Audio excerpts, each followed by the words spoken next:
Are they really going to give her a Christian burial after her suicide? I'm telling you yes. Keep digging the grave. The coroner examined the case and said that she should have a proper Christian burial. But how, unless it was out of her own self-defense? That's what they're saying it was. Sounds more like self-offense, if you ask me. What I'm saying is, if she drowned herself, then that's an act. An act has 3 parts to it. An act, to do, and to perform. So, therefore, she must have known that she was drowning herself. But wait. Listen. Here, gravedigger, sir. Let me finish. If there's a man in the water, and the man goes to the water and drowns himself, then he's doing it willingly. But if the water comes to the man and drowns him, then it's the other way around, and he's not guilty. But is this really the law? That's what the coroner inquest law says. You want to know the truth? If she hadn't have been rich, then she wouldn't be getting this kind of a burial. Well there, now you've said it. It's a pity that the rich have the freedom to drown or hang themselves. Come now, Shovel. The most ancient aristocrats in the world are gardeners and gravediggers. They keep up Adam's profession. Was he an aristocrat? Did he have a coat of arms? He was the first person to ever have arms. No, he didn't. Are you a Christian? The Bible says that Adam dug into the ground. So, how could he have done so without arms? I'm going to ask you a question, and if you don't know how to answer it... Go ahead. Who builds stronger things than a stonemason, a carpenter, or a shipbuilder? A gallows maker, because his structure outlives 1,000 inhabitants. Gallows do some good, but they do some good for those who do bad. Try again. Who builds stronger things than a stonemason, a shipbuilder, or a carpenter? That's the question. Now answer it. I've got it. Go ahead. I forgot. Don't beat yourself over it. The next time someone asks you this question, answer, a gravedigger. The houses he make last till Judgment Day. Now go and fetch me some booze. I'm not gonna write you a love song, cause you asked for it, cause you need one, you see.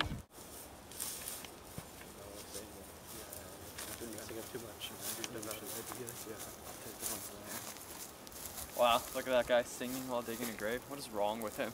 Well, he's been around graves so much. He's gotten used to them. It's kind of true, I guess. You can't be sensitive if you want to work. In the graveyard, all living long day. I'm working in the graveyard just to pass the time away.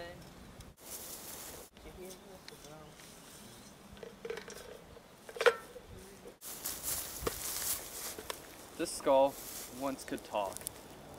Now this buffoon's just throwing it around like it belonged to Cain, the very first murderer.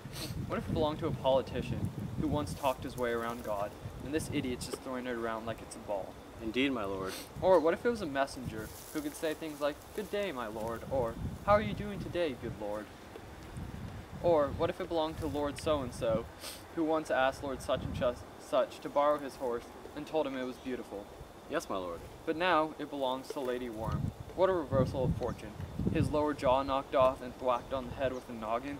Is that all bones are worth? Nothing more than bowling pins? If so, the thought of that makes my bones ache. Oh look, there's another. What if he was a lawyer? Where's all his legal jargon now? Why isn't he suing him for assault and battery when he's getting hit on the head with a shovel? Or what if he was a great landowner? All his deeds, annuities, contracts, and tax shelters? Is that all the land we get to keep, the size of the space that our contracts spread out take? All his deeds could fill up his coffin, but his coffin is all he gets to keep. No more than that. Do all these contracts are written on sheepskin? Yes, my lord. And calfskin, too. These people who put their faith in such documents are nothing but sheaves and calves themselves. I'm gonna go talk to this guy. Whose grave is this? It's mine, sir. I think it is, because you're the one who's lying in it. But you're lying outside of it, so it's not yours. But being in it and lying, and it's for the dead, not the living. So, you're lying. It's a lively lie, sir. So then what man is it for? For no man, sir. What woman? For no woman either. Then who's it for? For one who used to be a woman, but, bless her soul, is dead now. How literal this guy is. The peasants get cleverer and cleverer every year. Tell me, how long have you been a gravedigger for? I started the day that late King Hamlet defeated Fortinbras. How long ago was that? Any fool could tell you it was the day that young Hamlet was born. The one who got crazy and got sent to England. Why did he get sent to England? Because he was crazy. He'll recover from his insanity there. Or, it doesn't matter. Why not? Because everyone in England is as crazy as he is. How did he go crazy? In a strange way, they say. What do you mean, in a strange way? By losing his mind. On what grounds?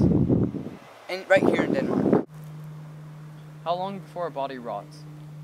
If it wasn't rotten before he dies, about 8 to 9 years. A leather maker will last 9 years. Why longer? Because of his trade, his hide is so leathery that it'll keep the water off him. A water is what makes the body rot, you know. Here's a skull that has been here for 23 years. Whose is it? The king's jester, Yorick. Yorick? This one? Yes, that one. What's that, my lord? Do you think Alexander the Great looked like this when he was buried?